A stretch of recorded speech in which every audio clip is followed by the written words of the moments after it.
જૂનાગઢનો police તોડકાંડ મામલો હાલ સામે આવ્યો છે, જેમાં એટીએસે તરલ ભટ્ટને કોર્ટમાં રજૂ કર્યો છે.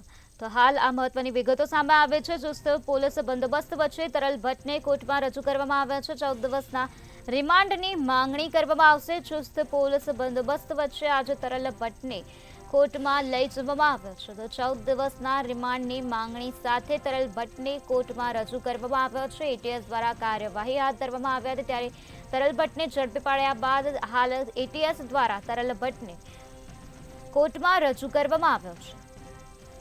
જૂનાગઢના પોલીસ તોડકાંડ મામલે હાલ આ મહત્વના સમાચાર સામે આવ્યા છે, જેમાં એટીએસે તરલ ભટ્ટને કોર્ટમાં રજૂ કર્યો છે. ચુસ્ત પોલીસ બંદોબસ્ત વચ્ચે તરલ ભટ્ટને કોર્ટમાં લાવવામાં આવ્યો હતો. ચુસ્ત પોલીસ બંદોબસ્ત વચ્ચે તરલ ભટ્ટને કોર્ટમાં રજૂ કરાયો છે, ત્યારે 14 દિવસના રિમાન્ડની માંગણી કરવામાં આવી છે.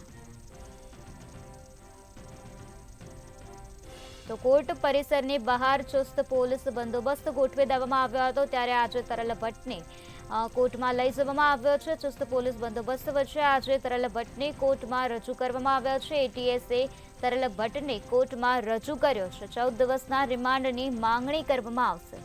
તો આજે કોર્ટમાં 14 દિવસના રિમાન્ડની માંગણી કરવામાં આવશે.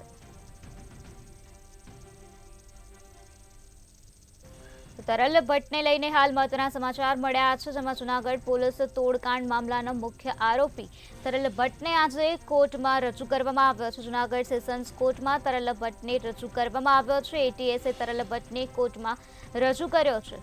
તો કોર્ટ પરિસરની બહાર ચુસ્ત પોલીસ બંદોબસ્ત ગોઠવી દેવામાં આવ્યો છે, ત્યારે આજે 14 દિવસના રિમાન્ડની માંગણી કરવામાં આવશે.